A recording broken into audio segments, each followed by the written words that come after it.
उर्दू भाषा के शब्द बरकत का मतलब होता है समृद्धि या प्रचुरता। अंग्रेजी में इसे अबंडेंस भी कहा जाता है। लेकिन आज हम एक ऐसे शाही इमाम की बात कर रहे हैं जिसके नाम में तो बरकत है, लेकिन उसकी हरकतें ये बताती हैं कि वो विचारों के स्तर पर दिवालिया हो चुका है, और इसकी वजह है ममता बनर्जी की तुष्टीकरण वाली राजनीति। हम कोलकाता की टीपू सुल्तान मस्जिद के शाही इमाम मौलाना नुरुर रहमान बरकती की बात कर रहे हैं, जिन पर ममता बनर्जी की विशेष कृपा बनी हुई है। इमाम बरकती ने कोलकाता में एक प्रेस कॉन्फ्रेंस के दौरान बीजेपी या आरएसएस से जुड़ने वाले मुसलमानों के खिलाफ फतवा जारी किया और उन्हें पीटने की बात कही। और इसके बाद जब पत्रकारों ने उनसे सवाल किए तो इमाम बरकती अपनी सारी सीमाएं लांघ गए। उन्होंने सीधे प्रधानमंत्री नरेंद्र मोदी को धमकी दी और कहा कि अगर इस्लाम पर किसी तरह की पाबंदी लगाई गई तो वो प्रधानमंत्री को भी नहीं छोड़ेंगे। उनके शब्दों पर आज आपको ध्यान देने की जरूरत है। बरकती ने कहा कि जिहाद में तो सब खल्लास कर दिया जाएगा, यानी सब खत्म कर दिया जाएगा, और उन्होंने ऐसा कहते हुए अफगानिस्तान का उदाहरण भी दिया। बरकती ने यह भी कहा कि उनके परिवार को लाल बत्ती ब्रिटिश राज में मिली थी और वो इसका इस्तेमाल करते रहेंगे। यानी बरकती के मन में भारत के कानूनों के प्रति किसी तरह का कोई सम्मान या डर नहीं है। यहां सवाल यह है कि इस दौरान पश्चिम बंगाल की मुख्यमंत्री ममता बनर्जी क्या कर रही है, उनका ध्यान कहां है, वो बरकती जैसे लोगों के खिलाफ कार्रवाई क्यों नहीं कर रही। इन सवालों की तह में जाने से पहले आपको इमाम बरकती का यह पूरा बयान सुनना चाहिए। इस बयान को सुनकर आप समझ जाएंगे कि कैसे ममता बनर्जी इमाम बरकती की जिहादी सोच का खुलकर समर्थन भी कर रही हैं और उनका संरक्षण भी कर रही हैं। जय श्री राम, जय श्री राम, जय श्री राम। अरे भाई जय श्री राम तो हम भी बोल रहे हैं, तो हम क्या सबकी गर्दन मार रहे हैं मस्जिद के सामने जय श्री राम। এটা কি আছে ये काम है। हम बहादुर हैं, हम तेरे दफ्तर में जाएंगे। बोल अभी बोल, हम जाएंगे। मीडिया चले मेरे साथ। ये करता है चिढ़ाना, और जब मार पड़ी तो भाग गया। और मुसलमान एक कान खोलकर सुन ले, कोई पार्टी करे हमको कोई फर्क नहीं है। हम नहीं बोलते सीपीएम करे कांग्रेस करे, कोई बात नहीं है। अगर उसने बीजेपी किया और यहाँ मीटिंग हुई, मार मार के एकदम भुट्टा उड़ा देंगे। हम ऐसा आदमी बना दिया, मार मार के भुट्टा उड़ा देंगे। बाहर निकलेंगे मारेंगे। एकदम कान खोल कर सुन लो, एकदम मुजद्ददी जबान है, साफ सुथरी, कोई धोखा नहीं है। अगर हिंदू राष्ट्र होने के माने कि अगर इस नमाज़ें बंद हुई, अजान बंद हुई, कुरान बंद हुआ, शरीयत पर ख़त्म किया गया, देन जिहाद विल बी स्टार्ट। तो क्या हिंदू राष्ट्र का ये मतलब है कि नमाज को बंद किया जाएगा? बिकॉज उसकी वजह है ऑन अकाउंट कि अगर आप हिंदू राष्ट्र क्यों बनाएंगे, पहला सवाल तो ये, क्यों नहीं ये मुस्लिम राष्ट्र बने? क्यों नहीं 25-30 करोड़ मुसलमान हैं, हमको पाकिस्तान दिया जाए। इफ़ हमें पाकिस्तान दिया जाए, हम पाकिस्तान के लिए लड़ेंगे। नहीं, ये इसको अगर आप वाज़ेह कर दें कि जिहाद, तब क्या होगा? जिहाद will be called if India becomes Hindu nation. ये स्टेटमेंट क्या है जरा से? वही तो मैं बता रहा हूँ कि अगर हिंदू नेशन के माने ये होता है कि अगर आपने इसको मुकम्मल बना दिया है हिंदू राष्ट्र, और आपने कहा अब यहाँ कुछ नहीं चलेगा, जैसे गाय का गोश्त नहीं चल रही है, अब यहाँ नमाज नहीं चलेगी, अब यहाँ अजान आप उतारिए, मैक उतारिए, आप यहाँ कुरान को ख़त्म कीजिए, तो फिर और क्या करेंगे? आपको तो छोड़ेंगे नहीं हम, आप हमको नहीं छोड़िएगा और हम मोदी को भी नहीं छोड़ेंगे। जिहाद मतलब जिहाद में तो खलास कर दिया जाएगा, कोई कहानी नहीं है। वो तो आप देख रहे हैं कि अफ़गानिस्तान में क्या हो रहा है और दुनिया में क्या हो रहा है, और जिहाद तो हम लोग कर ही रहे हैं। हमारा जिहाद तो 100 साल से चल रहा है, वो ख़त्म नहीं हुआ है। यहाँ किसी की लाल बत्ती बंद नहीं हुई, और लाल बत्ती काहे बंद हुई? ये तो सेंटर का रूल है, सेंटर का रूल, सेंटर का रूल इस्तेमाल नहीं करेंगे। ऐसा करें, ये बेकार की बात है, और हमको इसका जवाब भी नहीं देना है। अभी प्लेन की लाल बत्ती जल रही है, बंद कर दी जाए।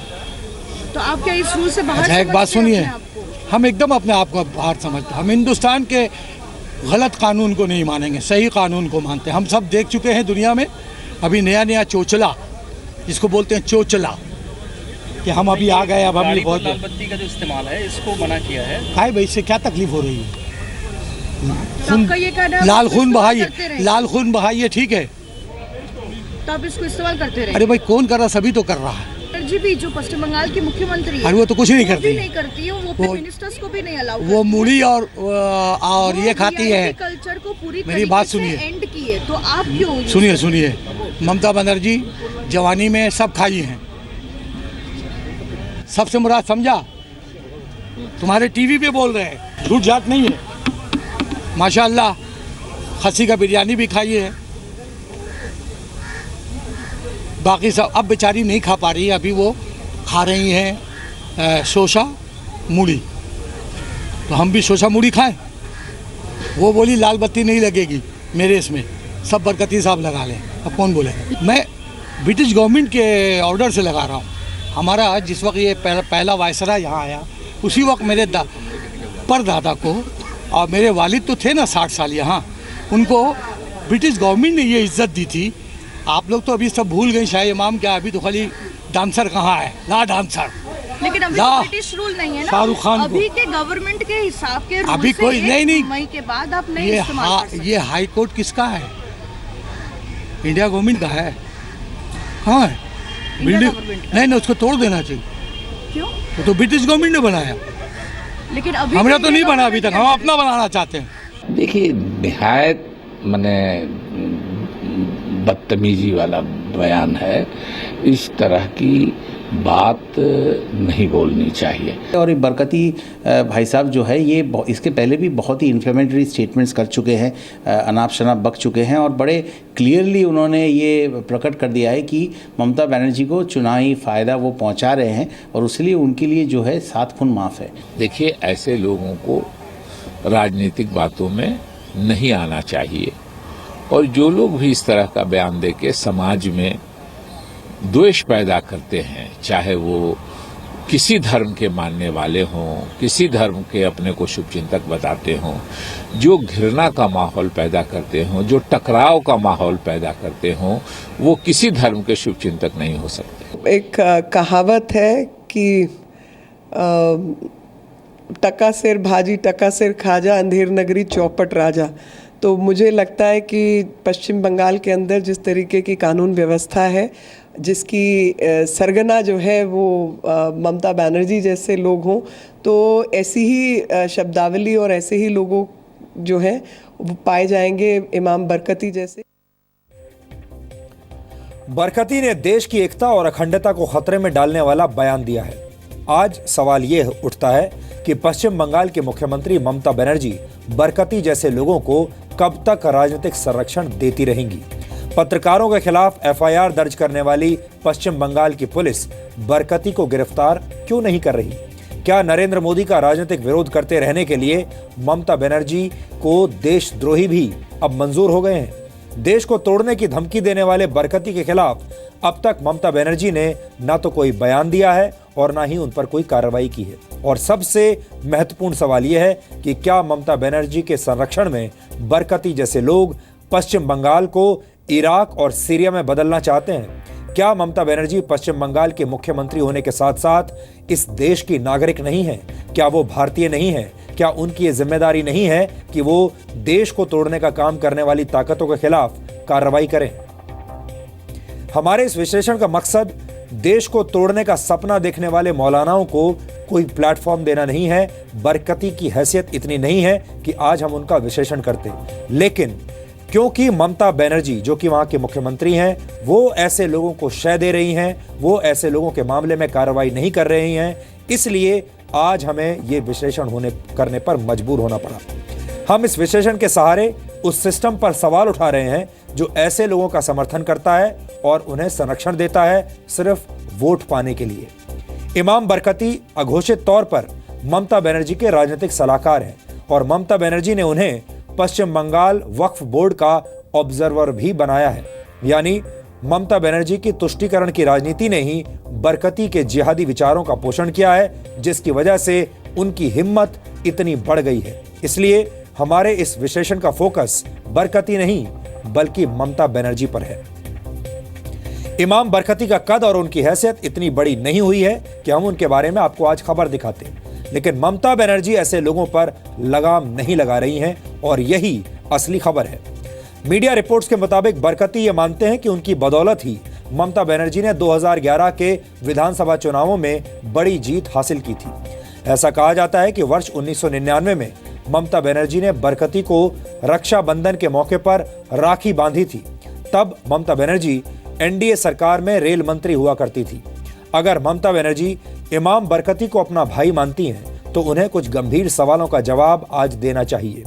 एक भाई का फर्ज होता है कि वो अपनी बहन की रक्षा करे, लेकिन अगर भाई ही बहन की मातृभूमि को तोड़ने के सपने देखने लगे तो ऐसे भाई के साथ रिश्ता कैसे निभाया जा सकता है।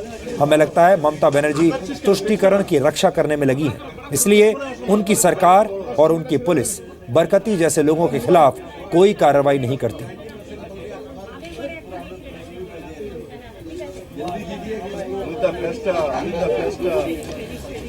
और आपको यह भी याद होगा कि जादवपुर यूनिवर्सिटी के एक प्रोफेसर को ममता बनर्जी की सरकार ने, वहां की पुलिस ने गिरफ्तार कर लिया था क्योंकि उन्होंने फेसबुक पर एक पोस्ट ऐसा लिख दिया था और ऐसा कार्टून उन्होंने पोस्ट कर दिया था जिससे ममता बनर्जी नाराज हो गई थी। यानी ऐसे लोगों पर ममता बनर्जी कार्रवाई करने में बिल्कुल समय नहीं लगाती, लेकिन बरकती जैसे लोग जो खुलेआम ऐसे बयान दे रहे हैं उनके मामले में ममता बनर्जी चुप रह जाती हैं, क्योंकि उन्हें अपने वोटों की रक्षा करनी है, क्योंकि उन्हें राजनीति करनी है, क्योंकि उन्हें पश्चिम बंगाल में मुख्यमंत्री की कुर्सी से चिपके रहना है।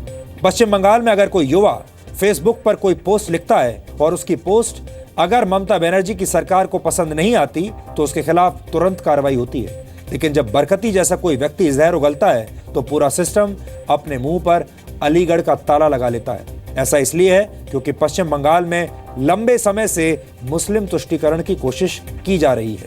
क्यों की जा रही है उसका फॉर्मूला भी हम आपको आज बताते हैं। पश्चिम बंगाल की कुल आबादी में 27% मुस्लिम आबादी है। मुर्शिदाबाद, मालदा और उत्तरी दिनाजपुर में तो अब हिंदू आबादी अल्पसंख्यक हो चुकी है। वर्ष 2011 में पश्चिम बंगाल के विधानसभा चुनाव में कांग्रेस और ममता बनर्जी की पार्टी ने मिलकर चुनाव लड़ा था। तब इस गठबंधन को 50% वोट मिले थे। इसी तरह वर्ष 2016 में टीएमसी ने अकेले विधानसभा चुनाव लड़ा और मुस्लिम प्रभाव वाली 125 सीटों में से 90 पर उसे जीत हासिल हुई। अब आप समझ गए होंगे कि पश्चिम बंगाल में मुस्लिम तुष्टीकरण की कोशिश क्यों की जाती है। यहां हम एक बात और कहना चाहते हैं। बरकती को लगता है कि उन्हें लाल बत्ती ब्रिटिश सरकार की तरफ से मिली थी और वो उसे छोड़ेंगे नहीं, इसलिए भारत सरकार उन्हें लाल बत्ती हटाने के लिए बाध्य नहीं कर सकती। ऐसे में हम बरकती साहब को यह याद दिलाना चाहते हैं कि भारत पर ब्रिटेन का शासन करीब 70 साल पहले खत्म हो चुका है, इसलिए उन्हें ब्रिटेन के नहीं बल्कि भारत के कानूनों का सम्मान करना होगा। अगर उन्हें भारत के कानूनों से तकलीफ है तो वो ब्रिटेन की नागरिकता के लिए आवेदन कर सकते हैं। वैसे बरकती की जानकारी के लिए बता दें कि कट्टर और जिहादी विचार रखने वाले लोगों को ब्रिटेन और अमेरिका जैसे देश वीजा नहीं देते और वो चाहें तो कोशिश करके देख सकते हैं। कुल मिलाकर पश्चिम बंगाल में ममता बनर्जी और उनकी सरकार जिहादी विचारों वाले लोगों को समर्थन दे रही है और उनका बचाव कर रही है, लेकिन ममता बनर्जी चाहें तो कोलकाता से सिर्फ 328 किलोमीटर दूर बांग्लादेश की राजधानी ढाका में बैठी बांग्लादेश की प्रधानमंत्री शेख हसीना से सबक ले सकती हैं। शेख हसीना बांग्लादेश में जिहादी विचार फैलाने वालों के खिलाफ लड़ाई का ऐलान कर चुकी हैं। शेख हसीना ने दिसंबर 2016 में ऐलान किया था कि वो आतंकवादी गतिविधियों के लिए बांग्लादेश की जमीन का इस्तेमाल नहीं होने देंगी। शेख हसीना की सरकार ने 2016 में नफरत फैलाने वाले 3000 लोगों को गिरफ्तार भी किया था। फिलहाल बांग्लादेश दुनिया के उन गिने चुने मुस्लिम देशों में शामिल है जो आतंकवाद के खिलाफ लड़ाई लड़ रहा है। हालांकि ऐसा नहीं है कि बांग्लादेश में कट्टर इस्लाम की समस्या दूर हो गई हो, लेकिन बांग्लादेश ने कम से कम इस्लाम की कट्टर ताकतों से लड़ने की हिम्मत तो दिखाई है। इसके ठीक उलट ममता बनर्जी की सरकार ऐसे लोगों को संरक्षण दे रही है जो भारत को तोड़ना चाहते हैं और भारत के खिलाफ जिहाद करना चाहते हैं। ममता बनर्जी चाहें तो शेख हसीना से सीख सकती हैं और अपनी गलतियों को सुधार सकती हैं।